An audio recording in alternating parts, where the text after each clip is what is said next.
Hola, hoy les hablaré de la ecuación de continuidad que utilizamos en ecocardiografía. En ecocardiografía tenemos la modalidad del eco bidimensional que está dirigido a valorar estructura y anatomía y tenemos la modalidad del ecodoppler que está dirigido a valorar fisiología y función. El ecodoppler tiene modalidad de Doppler continuo, Doppler color, Doppler pulsado y Doppler tisular y tiene como características que nos permite valorar función, fisiología y hemodinamia en los pacientes. Hablaremos de algunos conceptos básicos antes de hablar de la ecuación de continuidad. Primer concepto, velocidad. A nivel de unidades de cuidados intensivos y unidades de hemodinamia, nosotros podemos, mediante catéteres, determinar presiones intracardíacas. En el caso de la ecocardiografía, no podemos determinar presiones directamente, pero sí podemos determinar velocidad de flujo. Como observamos acá en la figura de la derecha, con ecocardiografía a través de la válvula aórtica podemos determinar la velocidad máxima, que en este caso son 4,67 metros sobre segundo, y la velocidad media, que son 3,35 metros sobre segundo. Cuando hacemos una determinación de la velocidad con Doppler, debemos tomar en cuenta el ángulo Doppler. Esto significa que el haz de ultrasonido que está representado por la línea de puntos debe estar lo más paralelo posible con la velocidad del flujo que está representado por esta pequeña flecha. Idealmente no debe haber un ángulo, debe haber un ángulo de cero. ¿Por qué? Si nosotros tenemos un ángulo de cero, el coseno de ese ángulo que forma parte del denominador de la ecuación de velocidad va a ser 1 y por lo tanto el valor de velocidad no se va a modificar. Pero si tenemos un ángulo mayor de 0, este valor va a ser mayor de 1 y esto va a llevar a una disminución de la velocidad medida, es decir, va a haber una subestimación de la velocidad y al subestimar la velocidad voy a subestimar los valores finales de la ecuación. Acá vemos cómo existe un ángulo entre el haz de ultrasonido Doppler y el flujo sanguíneo y al haber este ángulo mayor de 0 vamos a tener una subestimación del valor de velocidad medido. Idealmente debemos modificar la imagen moviendo nuestro transductor sobre el pecho del paciente para lograr alinear el haz Doppler con la dirección del flujo y al alinearse el ángulo va a ser 0, el coseno va a ser 1 y esto no va a modificar el valor final de velocidad, evitando la subestimación de la misma.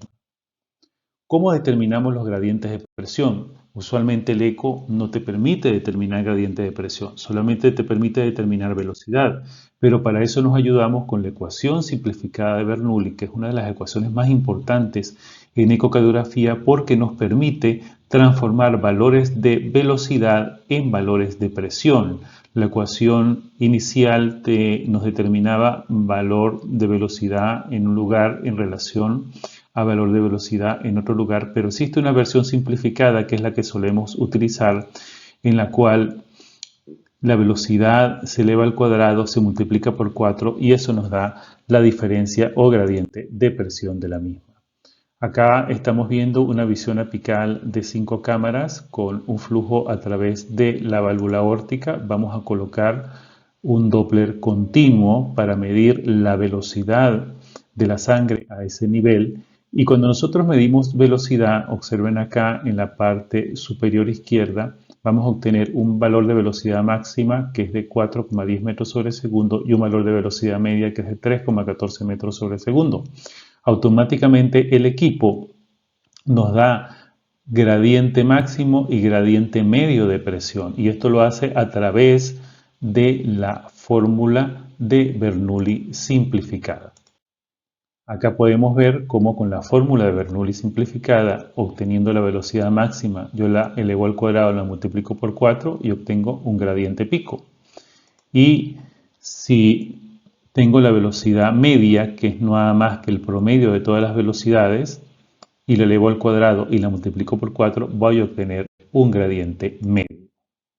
Acá vemos otro ejemplo en el cual colocamos un haz de Doppler continuo a través de la válvula tricúspide en un paciente con insuficiencia tricuspidia. Determinamos la velocidad máxima que es de 4,09 metros sobre segundo.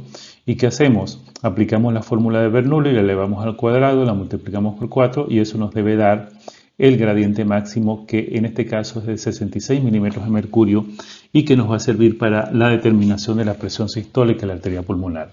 Entonces, en resumen, en ecocardiografía medimos velocidades, no medimos gradientes, pero con esa velocidad, a través de la fórmula de Bernoulli simplificada, podemos obtener el gradiente de presión. Acá tenemos otro ejemplo en el cual se hace una determinación de velocidad máxima, velocidad media, y el equipo nos da automáticamente gradiente pico o gradiente máximo y nos da gradiente medio. ¿Qué es flujo y cómo determinamos flujo en ecocardiografía?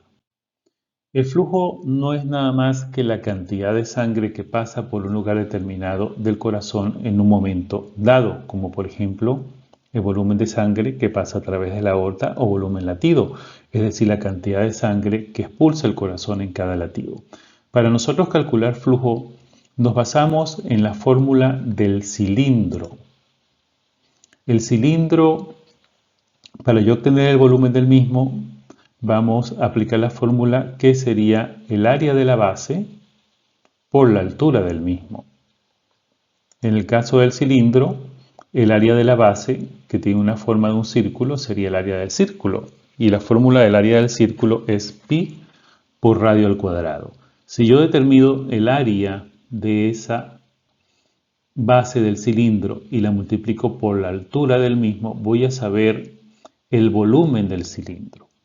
Y esta fórmula o esta asunción geométrica la utilizamos en ecocardiografía para determinar volúmenes de sangre a través de ciertas estructuras. ¿Cómo lo hacemos?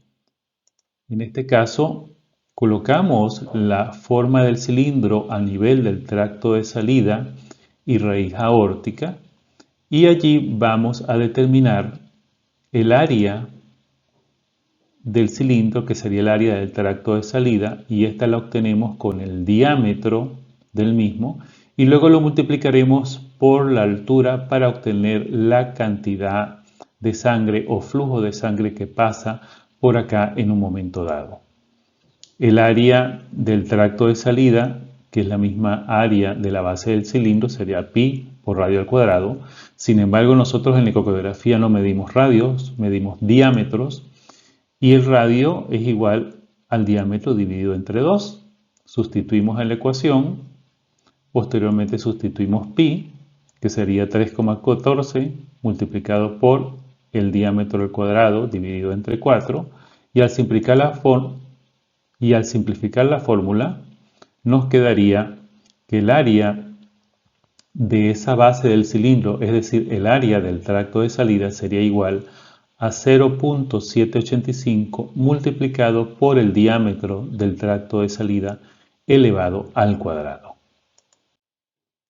¿Cómo medimos entonces la altura?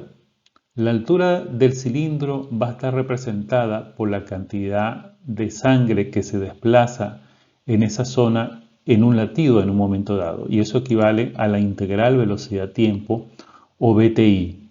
Esto es igual a la altura, y para determinarla nosotros lo que hacemos es colocar un haz de Doppler pulsado que va a estar justo a nivel del tracto de salida del ventrículo izquierdo. Este haz, por supuesto, debe estar alineado con la dirección del flujo sanguíneo, y al oprimir el botón de Doppler pulsado vamos a obtener este espectro Doppler.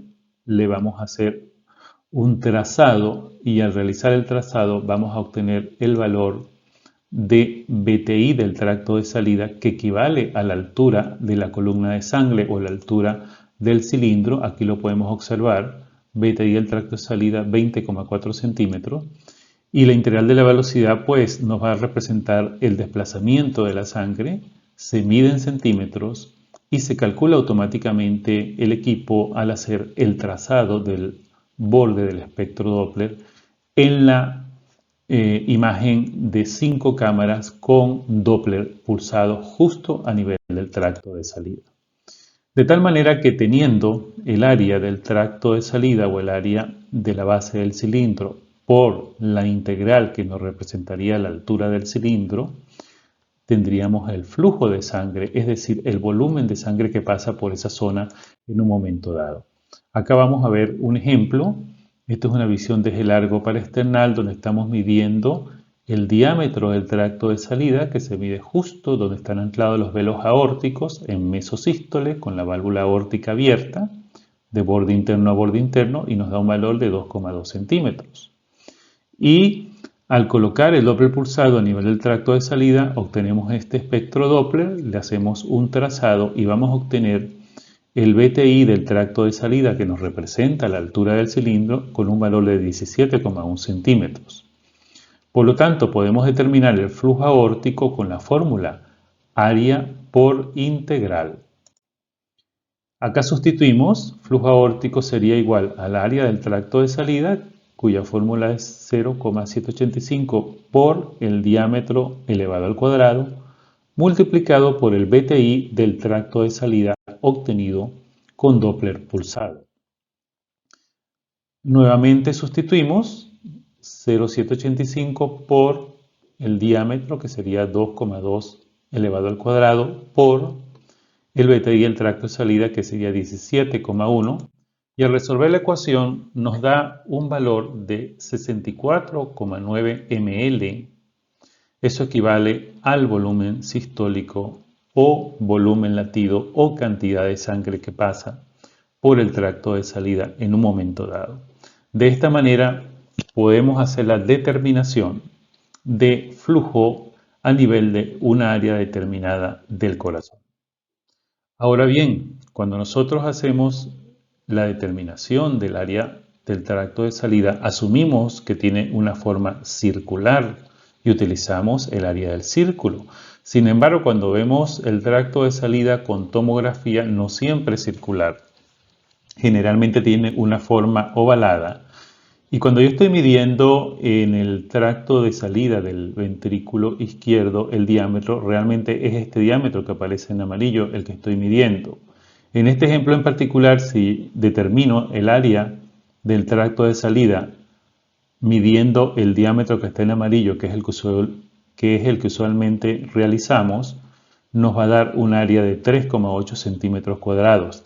Pero si hacemos una planimetría con tomografía, nos va a dar un área de 4,9 centímetros cuadrados. Entonces, la limitante es que cuando utilizamos el diámetro del tracto de salida, es decir, cuando asumimos que tiene una forma circular, es muy probable que estemos subestimando el área, y al subestimar el área vamos a subestimar los resultados finales, sobre todo el cálculo del área valvular de una estenosis aórtica.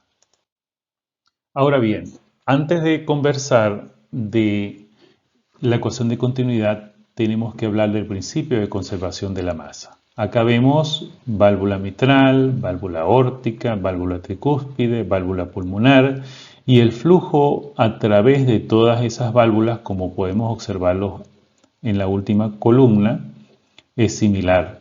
Es decir, la cantidad de sangre que pasa por cada una de las válvulas es igual. Ese es el llamado principio de conservación de la masa, que se origina del segundo principio de termodinámica de Newton. Sin embargo, cada válvula tiene un diámetro diferente y la integral de velocidad-tiempo también se va modificando, pero siempre el producto del diámetro por la integral va a tener el mismo resultado, es decir, el volumen latido, el flujo o la cantidad de sangre que pasa por cada área del corazón va a ser similar. Y este es el principio que utilizamos para la ecuación de continuidad. En la ecuación de continuidad, el volumen de sangre que pasa por el tracto de salida, que pasa por la aorta y que pasa por la aorta ascendente es similar. Solamente cambia los diámetros y cambia la velocidad de flujo, es decir, la integral en cada uno de ellos. Acá tenemos el tracto de salida. Si yo quiero determinar el flujo en el tracto de salida, pues determino el área del mismo por la integral en el tracto de salida. Y si quiero determinar el flujo en la válvula aórtica, valoro el área de la válvula aórtica por la integral. Y el flujo a nivel del tracto de salida debe ser igual que a nivel de la válvula aórtica según la ecuación de continuidad. Acá vemos otro ejemplo. Tenemos tracto de salida. Este sería el área en base a la fórmula de un círculo y esta sería la integral. Y acá tenemos la válvula aórtica, el área y esta sería la integral. El flujo a nivel del tracto de salida y el flujo a nivel de la válvula aórtica es similar. Solamente nos va a cambiar las áreas y nos va a cambiar la integral, pero siempre el producto de las mismas nos va a dar un valor similar tanto en el tracto de salida como a nivel de la válvula aórtica, siguiendo el principio de conservación de la masa. ¿Qué ocurre si yo no tengo un valor? Por ejemplo, no tengo el valor del área valvular aórtica. Tengo una estenosis aórtica y no sé cuánto mide esa válvula aórtica. Yo puedo determinar este valor conociendo el área del tracto de salida, la integral del tracto de salida y la integral de la válvula aórtica. Puedo determinar este valor y en eso se basa la ecuación de continuidad en la valoración del área valvular, principalmente de la estenosis aórtica. Acá vemos nuevamente área del tracto de salida por integral del tracto de salida. Me va a dar un producto que es el flujo y que va a ser similar al área de la válvula aórtica por integral de la válvula aórtica. Pero en este caso en particular no sé cuál es el área de la válvula aórtica. Yo despejo área 2, que sería el área de la válvula aórtica, y al despejar esta ecuación nos va a quedar en el numerador el área del tracto de salida por la integral del tracto de salida y este valor iría al denominador dividido todo entre la integral de la válvula aórtica. Y siempre tomando en cuenta que el flujo por el tracto de salida es igual al flujo por la válvula aórtica siguiendo el principio de conservación de la masa. La aplicación de la fórmula de continuidad es principalmente con la estenosis aórtica. Acá podemos ver una imagen de eje largo paraesternal donde visualizamos una disminución de la apertura de la válvula aórtica y cuando colocamos una imagen de 5 cámaras con color hay aliasing al pasar el color a través de esa válvula aórtica indicando que posiblemente hay un aumento de la velocidad de flujo. Cuando hacemos las determinaciones con Doppler, en primer lugar vamos a hacer valoración del diámetro del tracto de salida, posteriormente la integral o BTI del tracto de salida que la obtenemos con Doppler pulsado a nivel del tracto de salida y valoración del BTI o integral de la válvula aórtica que la obtenemos con Doppler continuo a nivel de la válvula aórtica. Acá podemos observar cómo al utilizar el Doppler pulsado obtenemos un valor de BTI del tracto de salida o integral del tracto de salida y al utilizar el Doppler continuo a través de la válvula aórtica obtenemos un valor de BTI o integral en la misma válvula aórtica. Sustituimos el diámetro del tracto de salida es de 2,1 centímetros, el BTI del tracto de salida es de 24,3 centímetros y el BTI a nivel de la válvula aórtica es de 118,9 centímetros. Y nos vamos a la fórmula. La fórmula de continuidad nos dice que el área de la válvula aórtica, que es la que desconocemos, es igual al área del tracto de salida, que es igual a 0,785 por el diámetro al cuadrado, 2,1 al cuadrado, que ya lo medí, por el BTI o integral del tracto de salida que obtenemos con Doppler pulsado, que es igual a 24,3 centímetros. Y todo esto va dividido entre la integral de la válvula aórtica, que la hemos obtenido con Doppler continuo y nos da 118,9. De tal manera que al resolver la ecuación obtenemos el área de la válvula aórtica, que es la que no conocemos, y nos da un valor de 0,70 centímetros cuadrados. De tal manera que mediante la ecuación de continuidad yo determino el área de la válvula aórtica tomando para ello los valores del diámetro del tracto de salida, el BTI o integral del tracto de salida con Doppler pulsado y el BTI o integral de la válvula aórtica con Doppler continuo. Y esta es la utilidad de esta ecuación de continuidad, principalmente en la valoración del área valvular aórtica. ¿Cuáles son los puntos claves de la ecuación de continuidad? Primero, el área valvular aórtica mediante el cálculo de la ecuación de continuidad ha sido validado en estudios clínicos y experimentales y se ha considerado un parámetro valioso para la predicción de resultado clínico y para la toma de decisiones clínicas.